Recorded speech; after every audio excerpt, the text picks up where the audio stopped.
Hello friends, I am glad to see you again. Today I'm going to tell you about an HOA that wants me to give them access to my mountain house.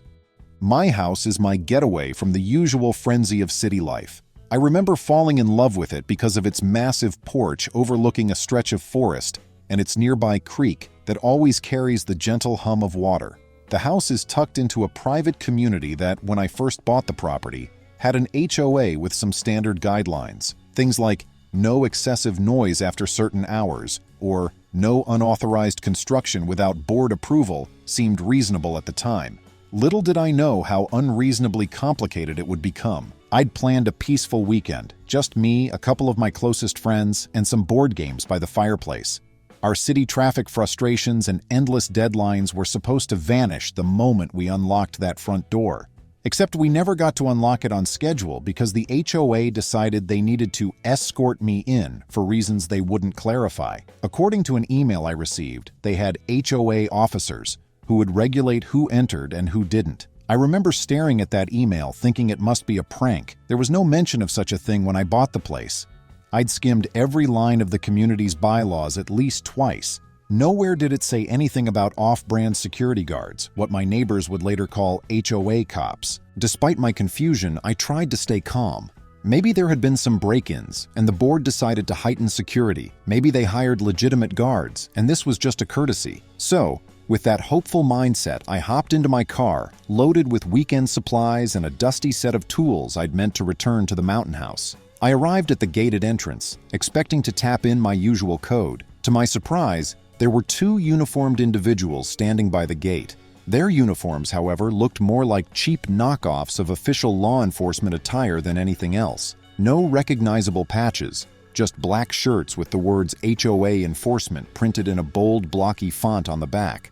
I slowed my car, greeted them politely, and explained I was a homeowner. They stared at me as though I was attempting something illegal. They said I was required to follow them to the administrative office before going to my own property.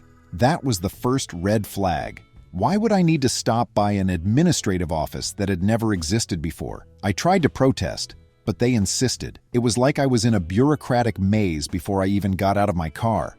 In the end, I agreed because I just wanted to figure out what was happening. I followed them as they led me around a winding road that eventually ended at a small building that used to be a communal rec center. The once cheerful rec center that hosted barbecues and holiday gatherings had apparently been converted into the new HOA station. Inside, I found two more men and a woman, all in similar black shirts, seated behind fold-out tables. One of them typed on a laptop that looked older than me. There were no official signs or insignias, just a few battered file boxes and a large banner with the community's name. A tall man with an officious tone asked me for my name, property number, and ID. I gave him my driver's license, which he scrutinized as though he were a detective on a high-profile case. Finally, he handed it back and asked me to fill out a form that gave the HOA temporary oversight to ensure my property was being used according to community guidelines. That was the second red flag. I'd never signed anything like that before, and it sounded suspiciously like I'd be giving them legal rights to snoop around whenever they wanted.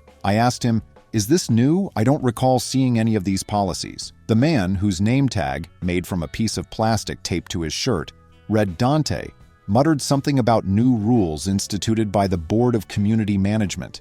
The entire vibe was weird, and a pit of anxiety formed in my stomach. This was no standard neighborhood watch. It felt more like a self-appointed paramilitary group, except they had none of the training nor the actual authority. After refusing to sign the form because it seemed fishy, Dante told me I'd be denied entry unless I complied. That's where my frustration began to bubble up. This was my house. The deed was in my name, and I paid my property taxes faithfully. So I calmly asked, "Under what authority are you denying me access to my own house?" The response was both laughable and maddening. "Under the new regulations voted on by the Homeowners Association." With an exasperated sigh, I pulled out my phone, scrolled through the email chain from the HOA, pointed out how none of what they were demanding existed in the actual contract I had signed when I purchased my property. But these HOA officers refused to budge. I realized my only leverage at that moment was that the main gate was open, since the huge iron contraption had broken down the previous month. If I refused to leave, they couldn't physically force me off the property without risking serious legal trouble. since they weren't actual law enforcement. Still, I wasn't about to rush off to my house, only for these folks to show up later and cause issues. So, I told them I'd be speaking with an attorney if they didn't back off. They tried to feign authority, telling me that my attorney's presence would be irrelevant to community guidelines. I nearly laughed at that. I've never heard a legitimate person in a position of authority claim a lawyer would be irrelevant. Something was definitely off. I left the building and drove up the winding road to my house, ignoring their empty threats to report me to the board. As soon as I arrived, I went around back, checked the place over, and found nothing amiss. The power was on, the water heater was functioning, and the old furniture was just as I'd left it. The only difference was a random slip of paper stuck to my door. It read, "Non-compliant with new HOA policies." Great. I was already being labeled a troublemaker, apparently. I kept that paper as evidence. An hour or so after I settled in, I received a call from a local friend, Davis, who lived down the slope of the mountain. He asked if I'd encountered the HOA cops yet. I told him the whole story, and he groaned in frustration. Davis said he'd been dealing with them for a few weeks, ever since they erected a brand new fence near the community boundary and started requiring all residents to check in. They'd also tried to fine him over the color of his deck furniture, which was apparently not on the approved design palette. That was the first time in my life I'd heard someone use that phrase outside of a home improvement show. Davis and I made a plan. We'd talk to more neighbors and see if anyone else was dealing with these same issues. Later that evening, two other neighbors, Carrie and Lester, came by unannounced. They were longtime residents, had lived here even before the HOA existed. Carrie, who's usually the sweetest person on earth, looked visibly agitated. She said these so-called HOA officers had demanded that she remove a tiny decorative fountain in her front yard, claiming it violated water usage regulations. She pointed out that her fountain was solar-powered and not connected to any external water supply, but they didn't listen. Meanwhile, Lester shook his head, explaining how they'd threatened to cut off his utilities if he didn't comply with random new guidelines about parking his RV. The problem was the RV was parked on a portion of his property not even visible to the road. So we had three separate incidents of bizarre bullying. Clearly, this was a pattern. We decided to hold an informal neighborhood meeting the following day. We got in touch with as many residents as we could. Most agreed they'd never recognized these HOA cops as an official security force.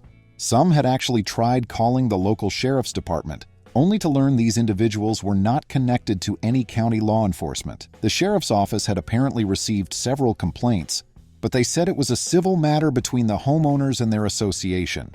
This left us in a complicated position. The board that was supposed to represent the community had seemingly given itself powers that might not even be legally enforceable, but they were banking on intimidation to push people into compliance. At that meeting, we discovered the story went deeper. The board had quietly voted in a community safety measure clause that permitted them to allocate funds for protective services. According to the board's official meeting minutes posted on a seldom-used online portal, these protective services included hiring a special patrol unit, a term that sounded official but was nowhere near legitimate. The vote, from what we could tell, was not widely publicized, and many of the community members only found out about it after the fact. Even more suspiciously, the board claimed a majority vote within the board itself was enough to enact community-wide regulations, basically cutting out the usual requirement that a certain percentage of actual homeowners needed to vote on changes. That seemed blatantly against the original set of bylaws we all signed. To make matters more complicated, we found out from an old clause in the covenant that we had the right to withdraw from the HOA if it ever attempted to impose obligations not originally agreed upon. It was all in complicated legal jargon, but it basically said that any homeowner could opt out if the association instituted new regulations that went substantially beyond the scope of the original covenant. The fact that they had hired a group of uniform-wearing officers without homeowner consensus certainly sounded like it fell into that category. Now, while we considered our legal options, the intimidation tactics continued. I'd see these HOA cops driving around in unmarked golf carts with little LED lights on top, as if they were official vehicles. They'd park near properties for a few minutes, scribble something on a notepad, then move on. They were leaving written citations for things like unauthorized landscaping or unapproved yard gnomes. Yes, Yard gnomes. One neighbor, a retired teacher named Jody, was livid when she found a citation instructing her to remove her 3 decorative gnomes or face a daily fine. Those gnomes had been on her lawn for over a decade with no issue. She defiantly placed a cheerful fall wreath on one of them, prompting the officers to come back and threaten her with some new visual nuisance code. It was all beyond ridiculous. Meanwhile, Carrie had an even bigger confrontation. She was at home fixing lunch when 2 of these people strolled onto her property without knocking. They claimed they needed to inspect the fountain area again, looking for any signs of code violations. Carrie told them to leave immediately because they were trespassing. They refused. She ended up calling an actual police unit from the next town over. An actual deputy arrived and told the HOA officers they had no right to enter someone's property without explicit permission or a valid court order. Of course, these officers tried to argue that the HOA gave them authority. The deputy calmly explained that an HOA is not a government body. They were left with no choice but to retreat, but not without glaring at Carrie and muttering something under their breath. By this point, the entire neighborhood was on edge. People who'd never locked their doors before started bolting them. Children who used to ride bikes on the street were worried about being scolded by the new patrol for some made-up infraction. Some of us discovered letters in our mailboxes about new monthly security fees to cover the cost of these officers. If we didn't pay, they threatened to impose liens on our properties. That was a serious step, and it took everything in my power not to lose my temper. Instead, we decided to fight the battle systematically. We were going to gather evidence, involve attorneys, and, since we'd found that little-known covenant clause, opt out of this entire fiasco, hopefully bringing others with us. On top of all this drama, I had a personal subplot brewing. My friend Addison wanted to buy a nearby property and become my neighbor. Addison's father had passed away, leaving her some inheritance money, and she was excited about possibly purchasing a small cabin near my house. It was a dream of hers to own a cozy retreat in the mountains, but when she started looking into that property's HOA obligations, everything seemed fine at first glance except for the new security addendum. She asked me about it, and that's when I spilled the whole story. Addison was horrified, especially at the thought of paying extra for these unprofessional HOA cops. She decided to hold off on her purchase because getting stuck in that mess was the last thing she wanted. Our group of concerned neighbors expanded into something like a coalition. We frequently gathered in each other's living rooms, discussing the next steps over coffee and snacks. It almost felt like a covert resistance movement, except we were just a bunch of regular people who wanted to live in peace. The big turning point came when a neighbor named Cortland discovered some interesting financial records. Cortland, a meticulous accountant by profession, had used a code from the board's official announcements to access some publicly available documents. It appeared the board was spending an exorbitant amount of money on these HOA officers, far more than any typical security service. Moreover, each officer was connected to a single entity, a private firm that may or may not have ties to the board's chairperson. There were rumors that the board's chairperson was funneling money into this firm, inflating the cost and then charging homeowners for it. If true, this wasn't just a nuisance, it was borderline fraudulent. Armed with these findings, we decided we needed real legal counsel. A local attorney named Mara, who happened to be the daughter of one of the older residents, agreed to meet with us free of charge to review the documents. Mara validated our concerns. She said that if we could prove the board had violated the original covenants or misused funds, we could not only pull out of the HOA as a group, but also potentially file a civil suit. Because the idea of a lawsuit felt overwhelming for some neighbors, we decided to focus on the withdrawal approach first. One by one, people signed a letter stating they were exercising their right under the original covenant clause to opt out, citing the new and unauthorized security measure as the reason. We set a specific date to deliver these letters en masse to the board. Mara helped us refine the language so it was legally sound. Our plan was to show up at the next official board meeting, present the letters, and publicly make our stance clear. In the meantime, the harassment didn't let up. I personally received 4 separate citations, one for having an outdated mailbox design, one for unapproved seasonal decorations — I'd placed a few pumpkins on my porch steps — another for excessive trash can visibility — my trash cans were at the side of the house, partially hidden by a bush — and a final one for failing to submit remodeling requests, presumably about some minor changes I'd made indoors, which were none of their business anyway. The first two citations even came with pictures attached, taken from weird angles. Somebody had clearly traipsed onto my lawn to snap them. Each time they threatened steep fines. None of it was legitimate, but that didn't stop them from trying. The day of the meeting arrived. It was held in the same rec center turned HOA station. The members of the board sat at the front, looking smug and self-important. Behind them, I saw a row of officers, arms folded as if to intimidate anyone who dared speak out. Our group of about 25 neighbors, however, walked in together, shoulders squared, letters in hand. The tension was palpable. You could see the confusion on the board members' faces. They weren't used to such a large turnout, let alone a unified protest. Davis stepped forward first, a stack of letters in his hand. He asked to speak. The board's vice chair, a person named Mallory, tried to wave him off, saying there wasn't time for everyone to speak. But Davis calmly reminded her that in the association's own bylaws, each member is allowed 3 minutes to address the board during official meetings. This was a fact we'd confirmed with Mara. Mallory's face twitched in annoyance, but she had no choice but to let him proceed. Davis then laid out our collective grievance. We, the homeowners in this community, have not consented to the presence of armed or uniformed private security, nor do we recognize any new fees or fines connected to them.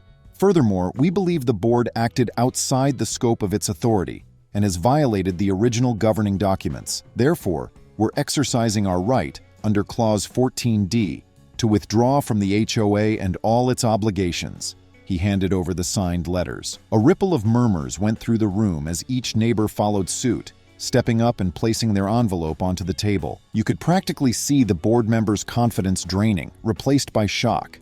As soon as we finished, the board's chairperson, a man named Peregrine, stood up and tried to argue that the clause we were invoking was invalid because of subsequent amendments. That's when Mara, standing at the back of our group, spoke up, introducing herself as a licensed attorney. She clarified that any subsequent amendments that expand an HOA's power beyond what was originally granted still require a supermajority vote of the homeowners, not just the board. She added that if the board attempted to block our right to withdraw, they'd be setting themselves up for a major legal challenge. Board members glanced around nervously.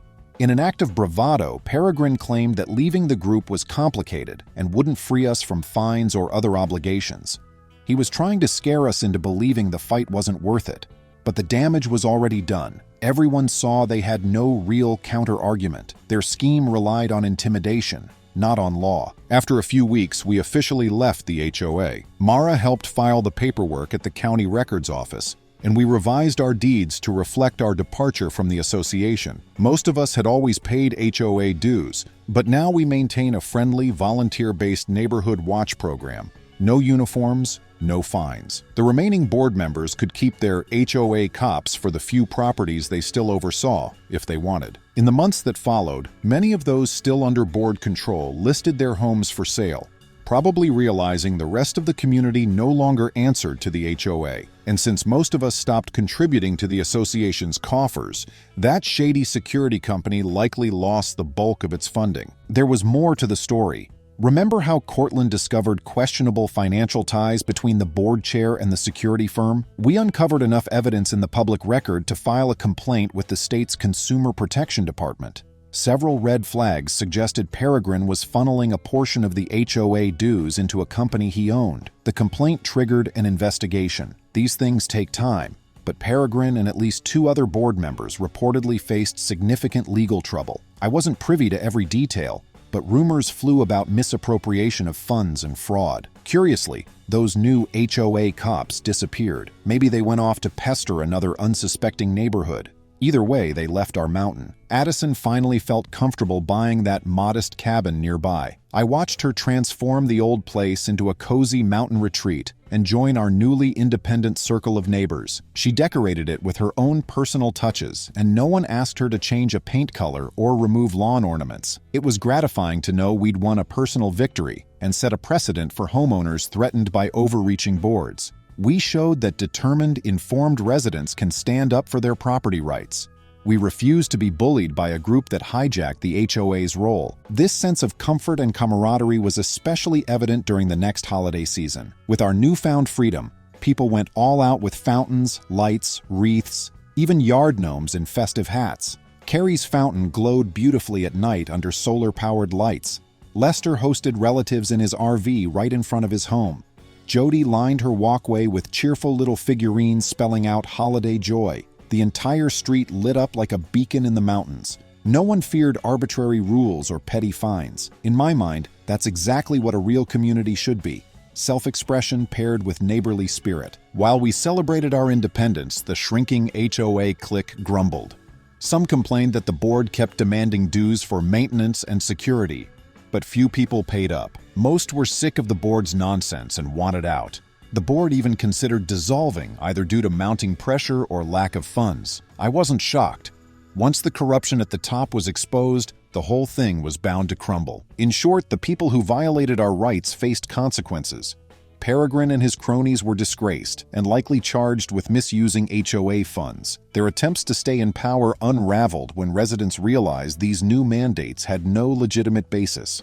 We regained our peace and the freedom to enjoy our homes on our own terms. Perhaps the biggest reward was being able to invite friends for a weekend by the fireplace, decorate for the holidays as we pleased, and park a camper in the driveway without any officer hovering around. I don't want to gloss over another subplot that might seem small, but perfectly illustrates the justice we felt. Davis discovered that the original developer of this community had intended it as a haven for outdoorsy folks seeking a peaceful lifestyle with minimal regulations. Over time, some residents formed a basic HOA for road maintenance, but new leadership twisted it into something far more controlling, entirely at odds with the developer's plan.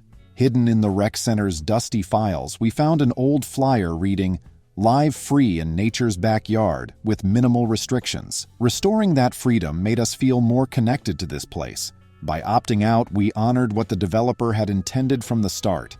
I recall joking with the neighbors, "We should make t-shirts that say HOA heroes for those who stood up for accountability." We laughed, picturing ourselves in matching shirts roaming the neighborhood with kindness instead of citations. Carrie actually designed some shirts for our celebration cookout.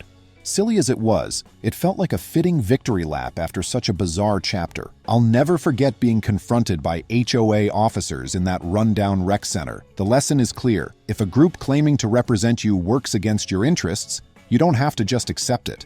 You can unite, educate yourselves, and push back. Sometimes it takes a collective effort to stop power-hungry opportunists. In our case, the neighborhood won. I still see the whole ordeal as both amusing and maddening.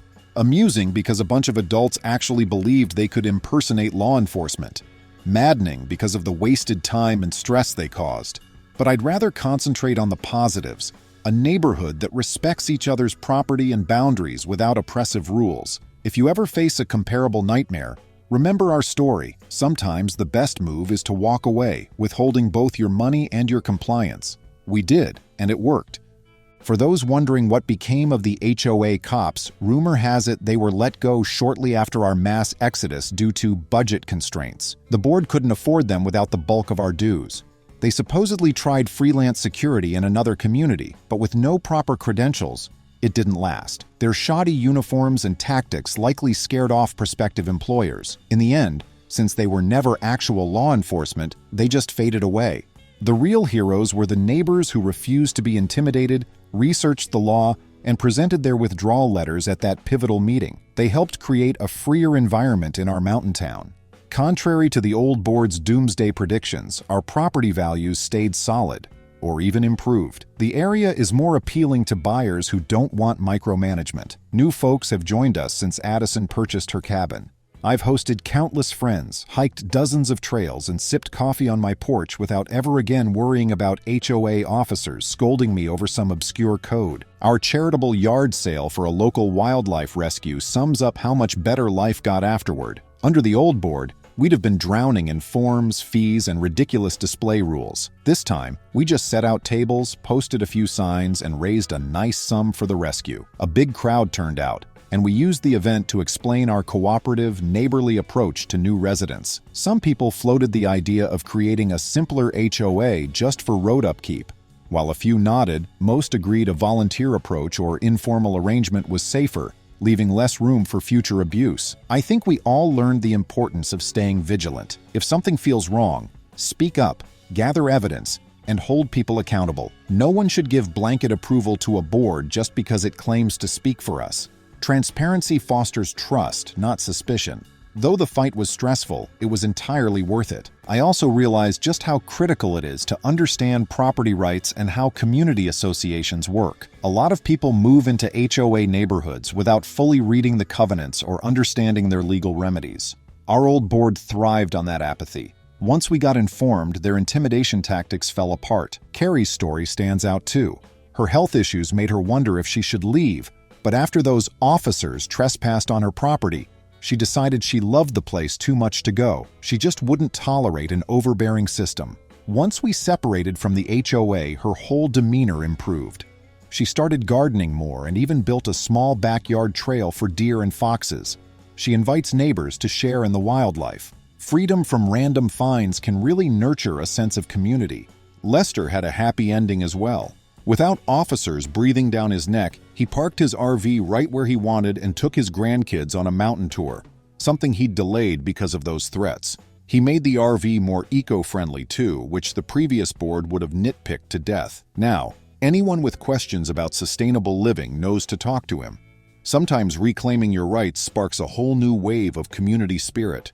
Best of all, I can finally enjoy my mountain house without red tape. I have the independence I dreamed of when I first thought of owning a place here. If I want to paint my deck a rustic green, I just do it. If I want a whimsical lawn display, no one's going to hand me a citation. I'm considerate of my neighbors simply because it's the respectful thing to do, not because I'm forced to be. It's amazing how common courtesy can flourish when there's no rule book looming over everyone. The old rec center that the board had turned into an HOA station is back to being a true community center. We stripped off those makeshift signs, cleaned the place up, and reopened it. Now we hold potlucks, movie nights, and craft fairs there. It's a place for fun, not intimidation. We toyed with the idea of painting "community over control" on one wall, but settled on a calmer mural that reflects the scenic mountains and forests we treasure. We still stumble on remnants of the past. Every so often, I find an old citation in a drawer or see a rusty HOA patrol parking only sign near the woods, a reminder of the time we almost let power-hungry people strip away our freedoms. But those remnants help ensure we'll never get complacent. We remain alert, support each other, and stand up if anyone crosses the line again. Who would have thought a peaceful mountain community could edge toward a police state? But it happened. And we came out stronger. Our small neighborhood proved that unity and property rights can outlast intimidation. I never imagined being part of a mass departure from an HOA, yet life has twists, especially when unscrupulous folks gain power. Thanks to the dedication of everyday residents, we now live as we choose, and we do it together. We severed ties with the old association over a year ago, and nobody regrets it. We each chip in more directly for snow plowing and road maintenance, often with volunteer labor, and we still save money without those inflated security fees. The roads are plowed, the shared spaces are tidy, and we help each other without needing any HOA officers. Sometimes I run into Davis, Carrie, and Lester, and we laugh about when I had to show my ID at the rec center, or when Lester threatened to call the actual police if those HOA cops set foot on his RV lot again. It's comforting to know we stood our ground and that regular people can overcome bullies. As I watch the sunrise over the mountains each morning, I'm filled with gratitude that we fought for our rights. That's how our neighborhood broke away from an oppressive, borderline fraudulent HOA. We reclaimed our freedom, exposed corruption, and held the wrongdoers accountable. If you ever run into an overzealous HOA, I hope our story inspires you to read your documents carefully, learn your rights, and consider walking away. Sometimes the quickest path to victory is just to leave as a united front. Once you cut out the source of the problem, the drama tends to disappear. Friends, thank you. See you soon.